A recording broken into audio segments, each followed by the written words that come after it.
Hello and welcome back to the channel. Thanks for joining me in another one of my monologues. I called it something ridiculous yesterday, a monologue or something. Anyway, it's definitely a monologue in which I somehow try and think of something that is relevant to the life, the universe and everything that we find ourselves in the days of strange ideas, policies and so on. And today I'm indebted to one of my viewers, which I shall talk to you about in a second. But first, a big thank you to those people who have been supporting the channel. My son Billy has, you may or may not know, may have listened to the Naked Englishman podcast that I do, or heard about it somewhere else, has been having some seizures. He had a brain hemorrhage when he was 18, and that was 12 years ago. He's been 8 years clear. And since having a certain medical intervention that he was forced to have in order to keep his job, he is now suffering from some seizures, which, as you can imagine, is incredibly worrying for his parents, his mum and dad, myself being the father. And I'm indebted to Duncan and Anne, who have very generously donated some money so that we can give him some, and I mean, I've been doing it now for a little bit, but some good nutritional farm foods. And this is where farm foods are so vital for people who have got ill health, because you are ultimately what you eat.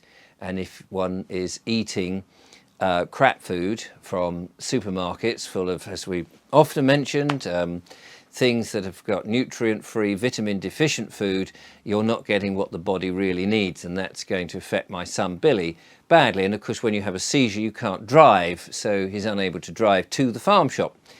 And then, of course, he's not able to work quite in the same way that he was, and so I'm supporting him as best I can. So I just wanted to say thank you to Duncan and Anne for your wonderful and generous support. That's been just, you know, I can't tell you how touched I was. Anyway, Billy will come on the show in a week or so's time, and he's going to talk about the whole brain hemorrhage and living with seizures and things. And I said to him, would he be interested in doing that? And he was, you know, he wants to be able to thank people who've helped help him along, really. So anyway, so that's that. So thank you very much. That's been very kind. Now, going back to the email I had yesterday, was one of my lovely viewers, and thank you for watching, by the way, all of you, said, I'm trying to buy a house, or trying to sell my house in order to buy another house. And in order to do that, I've gone to the estate agent to put my house on the market. And he was curious whether other people have gone through the same and what they've done about it.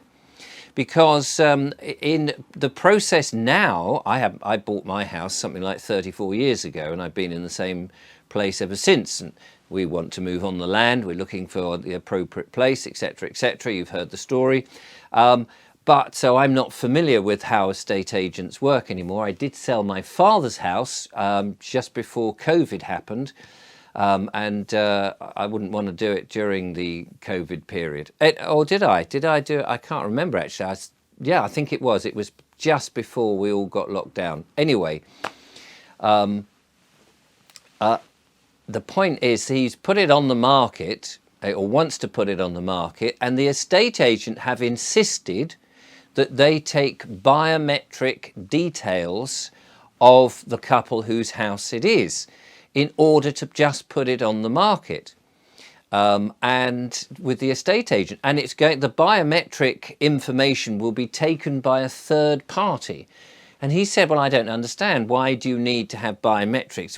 We can prove who we are. We've got a passport, we've got bank accounts, we've got utility bills, etc. We can go to a notary, we can, you know, solicitors, all those sort of things that you would normally do. Why do you need biometric details? And data, and what do you mean by biometric data? And I know I'm not 100% sure what that really means. Is that the thumbprint? Is that the retina information? Is it blood? Is it your DNA? What exactly are they asking? And why has a third party got to get involved?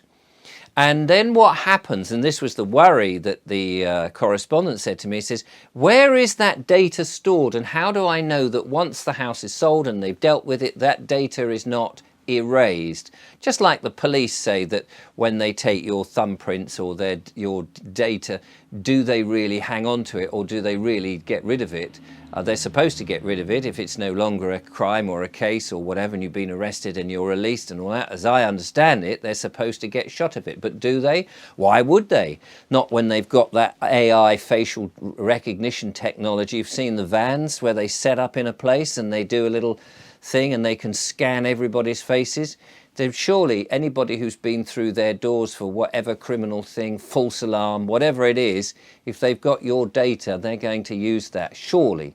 So it does make a bit of a worry that these people would not actually get rid of it. But why have it? So my correspondents were saying, has anybody else had this? Have you been forced to do it? They were refusing, saying, well, we're happy to go with you to sell the house, but we don't want to give you our biometric. And anyway, how does that prove anything? It all comes back to, what does that prove in the end? Because the biometrics might say, yeah, okay, we can tally that to a single body, a human body, but what can you tally the human body to? Very difficult to tally the human body to a name. Because, as you know, we've all gone through this birth certificate nonsense, or the entry of a, whatever it is, the copy of an entry of a birth, etc. And I was told the other day there are 3 birth certificates. I don't know how true that is, but apparently there are 3 of them, 3 different variants of birth certificate. But anyway, let's stick with the one that we all understand. How is it that somebody who can come up and conjure up a name, maybe your parents, maybe a mum and dad, and then register it on a wherever with the Crown copyright and in the birth, marriages and death holdings in London, how is it that just by conjuring up a name, writing it onto a form and it going into a computer vault or whatever, how is that somehow attached? It's a label, but it's not you, is it? It's not you. It comes back to this thing where you are not any name. You might answer to a name, but you're clearly not a name. You are whatever you are, some form of consciousness, maybe some nerve endings at the end of a brain, maybe a spirit, maybe a soul, whatever, however you interpret what you are. But the one thing you are not is something manufactured by somebody else in the form of a pen and ink and then registered. You're not that name.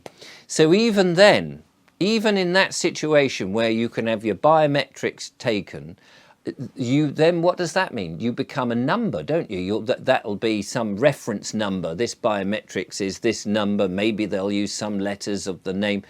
And that's, again, another label. But it's not you. It's just, well, they can identify your physical being, but they can't identify you. But how do they put that with a name? So are they shifting now with the biometric data and facial recognition away from people's names?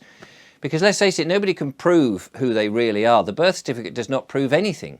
The birth certificate actually says this document is not to be used to prove identity. It says it on it. So what have you got? All you're able to do is to receive effectively a new name, which presumably would be a number. So mine might be, for example, VOB. They might use, a bit of the surname, VOB 841336795/M for male, something like that, So then we become like the prisoner, a number, not even graciously having a name that we can use. Is that where this is going? Because it seems to me that they have realized that there is people waking up. They know that the name doesn't work anymore. After all, when they're writing to you and they write to Mr. Fred Blogs, who are they really writing to? I mean, I've been sending letters back saying, I don't think you've written to me because my name's Richard. That's the name I'll go by.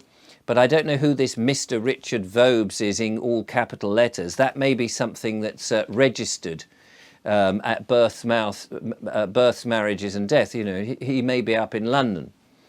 That sort of thing. Because it's very difficult for people to actually get the name to be connected to the soul unless you consent. So, I don't consent, thank you very much. They can write to me as Richard, that's fine, but no, don't write to me as some all caps name, commerce situation, dead entity. No, thank you very much. So I'm curious, as well as my correspondence, have you had this request to have your biometrics, and have you gone along with it? Like that people have been going along with it in the airports. You know, oh, but it's for your safety. It's all for your ease and safety. But is it? It seems to me much more a way of collecting data voluntarily, again, from people who just happily give it.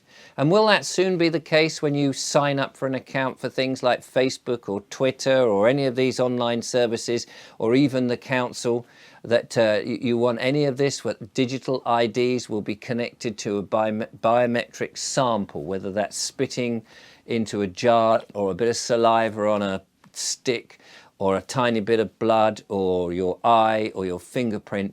They will want to somehow connect all this together so that you cannot deny that you were driving that vehicle down on a motorway when the gantry photograph got you. There is no way. Whereas at the moment, of course, you can say, well, I don't know that that's me. That may be just an AI photograph. They want to really sort of hone down so that there's no wriggle room and that you become more of the number than you really thought you ever were. But don't worry, your call is important to us and we'll get to you after 5 hours of waiting. Thank you for watching. Take care and see you on the next one.